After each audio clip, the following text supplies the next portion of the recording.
오늘 첫 번째 용의주로서는 효성중공업 제시해 주셨습니다. 오늘 전력설비 쪽 좋은 모습 가져가면서요. 효성중공업도 200만 원 선 다시금 회복을 해줬죠. 네.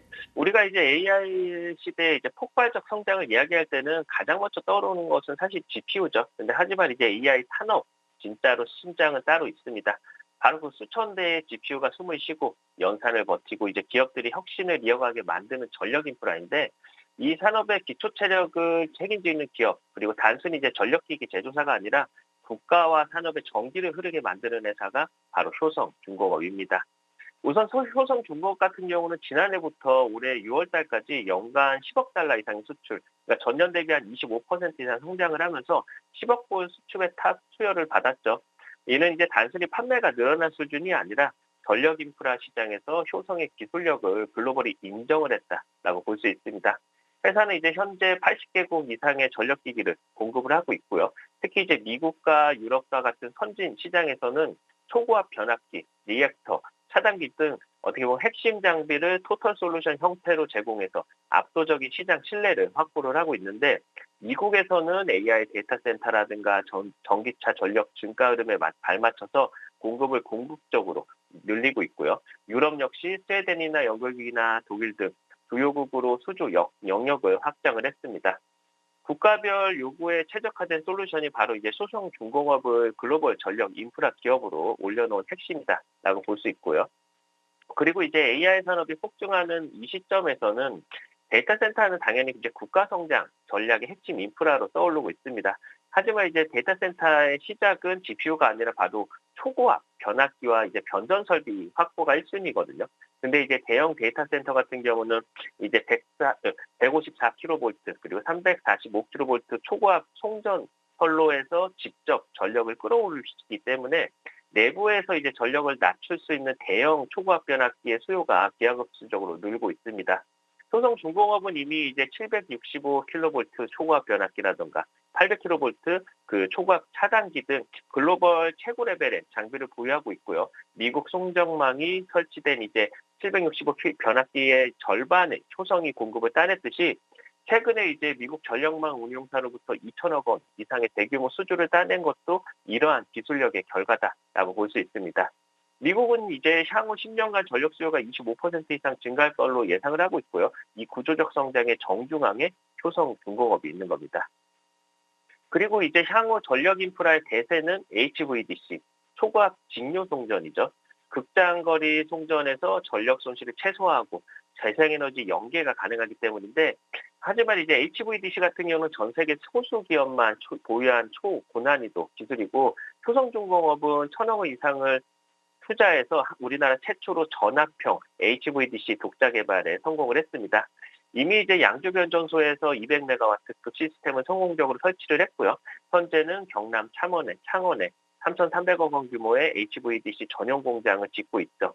여기에 이제 국제 프로젝트인 이제 서해안 그 에너지 고속도로까지 맞물리면서 어떻게 보면 효성중공업은 국내 HVDC 시장의 전략적 핵심 기업으로 부상을 하고 있습니다. 향후 이제 계획 중인 2기가와트급 이제 초대형 HVDC 개발까지 현실화된다면은 글로벌 시장에서도 기술 독점 기업들과 어깨를 좀 나란히 하게 될 겁니다. 차트를 보시면은 현재 차트를 보시면은 최고가 경신 이후에 한 달여간 숨고르기가 좀 나아진 모습이 있었습니다. 어떻게 보면 마무리가 좀 됐다라고 볼 수 있고요. 4분기 실적에 대한 기대가 커지고 있는 시점에서 어떻게 보면 외인의 매수세도 다시금 강력하게 좀 들어오기 시작한 모습이고요. 4분기 실적 발표가 다가올수록 주가는 좀 더 탄력을 이어가면서 정고점 24만 원을 향해 달려갈 수 있을 만큼 확인이 필요할 것 같습니다. 정리해 보시면 효성중공업은 AI 시대의 심장을 만드는 그런 기업이죠. 국가 산업의 뼈대를 설계하는 기업. 전 세계가 어떻게 보면 데이터 센터와 전력난 해결에 몰두하는 이 시점에서 효성중공업은 구조적 성장의 정중앙을 확실히 자리를 잡았습니다. 오늘의 용기죠 효성중공업이었습니다. 글로벌 전력 시장은 앞으로 더 성장할 수밖에 없고요. 그 중심에 서 있는 효성중공업입니다. 주가 더 오름세를 보이면서 전고점 뚫어낼 수 있을지 함께 지켜보시죠. 이렇게 첫 번째 용의주 효성중공업이었고요. 두 번째 용의주로서는 LG이노텍 택해 주셨습니다. 증권가에서는 4분기의 이 실적 상당히 긍정적으로 보고 있는 것 같던데요. 네, 지금은 뭐 실적을 무조건 봐야 되는 시점이다 보니까요. 효성도 그렇고 LG 이노텍도 그렇고 동일한 이런 관점인데요. 우선 이제 스마트폰이 고도화되고 AI 시대가 열릴수록 가장 먼저 바뀌는 거는 사실 보이지 않는 정밀 기술이죠. 겉으로는 카메라 하나처럼 보이겠지만 그 안에는 수십 개의 정밀 광학 부품이 들어있고 그 부품 하나의 기술력이 어떻게 보면 기업의 명운을 좌우하는 시대인데 LG이노텍은 단순히 이제 아이폰 납품 업체 그 이상의 의미를 갖고 있습니다. 올해부터 이제 27년까지 이제 카메라 모듈이나 기판이나 신규 사업이 동시에 상승 사이클에 들어가고 있고요. 기업 체력이 완전히 다른 레벨로 바뀌는 시점에 올라왔습니다. 우선 이제 LG이노텍 같은 경우는 2027년까지 영업이익이 연속 상승할 걸로 전망이 되는데 이미 컨센서스는 상향 조정 흐름을 타기 시작을 했고요. 핵심은 애플 아이폰 18에 대한 적용된 그 가변 조리개 도입인데 가변 조리개 같은 경우는 빛의 양을 정밀하게 조절하는 부품으로서 이제 사람의 동공처럼 움직이는 초정밀 기술이 필요하죠.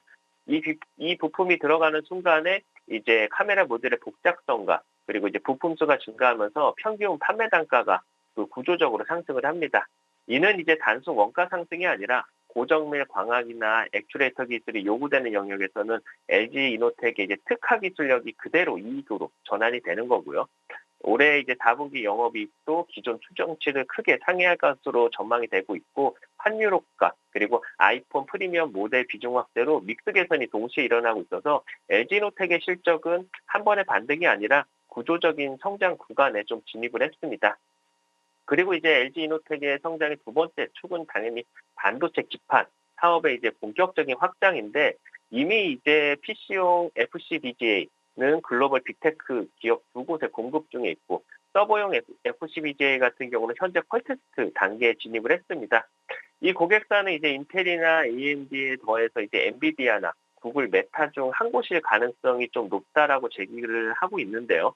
이는 이제 단순 수주 확대가 아니라 기술 레벨이 글로벌 최상위권에 도달을 했다는 신호로 볼 수 있고요. FCBGA는 이제 회로 선폭, 간격의 미세화라든가 10층 이상의 다중 적중, 그리고 고성능 CPU, AI 칩의 발열을 감당하는 발열 기술까지 필요한 고부가 제품이다 보니까 모바일 중심이던 국내 기판 산업이 이제 하이엔드 PC라든가 아니면 서버나 AI 영역으로 올라간다는 것은 기술 장벽을 뛰어넘어서 이제 진짜 성장 산업에 올라탔다는 의미입니다. LG이노텍은 서버용 FPGA까지 공급이 확정이 되면은 아마 이제 3대 글로벌 빅테크 고객사 확보라는 상징적 의미도 갖게 될 겁니다. 또한 이제 LG이노텍이 최근에 공개했던 이제 귀금속 도금 공정 없는 이제 스마트 IC 기판도 우리가 좀 무시할 수는 없을 것 같은데 업계 최초의 기술이고요. ESG나 원가, 신뢰성 세 가지 영역을 동시에 충족하는 혁신 제품입니다. 기존에는 이제 카드나 여권, 유심에 들어가는 IC 기판 표면에 금이나 팔라듐 교금이 필수였지만 이 공정을 제거하는 데 성공하면서 이제 탄소 배출도 50% 감소를 했고 연간 이제 8,500톤 절감이라는 실질적인 성과를 냈습니다. 또한 이제 신소재 적용으로 기판 내구성이 기존 대비 3배 이상 강화되면서 외부 접촉과 장기간 사용에도 안정성이 크게 강화가 됐는데 이는 그냥 단순히 신기술 개발이 아니라요. 글로벌 스마트 카드 시장에서 글로벌 리더를 좀 의미를 반영하고 있고요. 그리고 이제 특허도 20건 이상 확보하고 있어서 유럽이나 미국, 중국까지 특허 확대를 진행 중인데 이 신기술이 그냥 단순히 스마트 카드뿐만이 아니라 향후에 이제 IoT 기기라든가 배터리 BMS라든가 차량용 인증 시스템 등 다양한 이제 전기 기판으로 확장될 가능성이 있고요. LG이노텍은 신규 포트폴리오가 이제 카메라나 기판 중심에서 다층화되고 있다라고 우리가 좀 볼 수 있을 것 같습니다. 차트를 보시면은 최근 이제 실적 부진을 털어내는 그런 모습들이 나와주고 있는데요. 주가는 어떻게 보면 작년 2024년서부터 급한 하락이 있었다가 올해 좀 반등이 좀 강하게 좀 붙어주고 있습니다. 무엇보다도 작년에 이제 주가가 어느 정도 반등했던 시점의 수급들과 현재 수급들을 비교해봐도 외인 기관의 매수세가 강력하게 들어오고 있는 것을 확인을 할 수 있고요. 어떻게 보면 전고점 30만 원대를 얼마나 빠르고 강하게 돌파해 주냐에 따라서 완벽하게 이제 강한 추세가 전환될 수 있을지 확인이 필요할 것 같습니다. 정리해 보면 LG이노텍은 카메라, 기판, 신사업이 동시에 성장하는 어떻게 보면 3축 성장 사이클에 진입한 기업입니다. 이 올해 이제 실적은 꾸준히 계속 올라가는 기업은요, 내년에도 더 부각이 받을 수 있기 마련이다 보니까 지금처럼 이제 저평가 구간에서 기술 확장과 글로벌 고객 확대가 동시에 진행되고 있는 어떻게 보면은 실적 성장주들은 계속 지켜봐야 될 것 같습니다. 오늘의 용의주 LG이노텍이었습니다. 2027년까지 영업이익은 꾸준히 늘어날 걸로 보입니다. 주가 과연 30만 원 선 얼마나 빠르게 뚫어낼 수 있을지 지켜보시죠.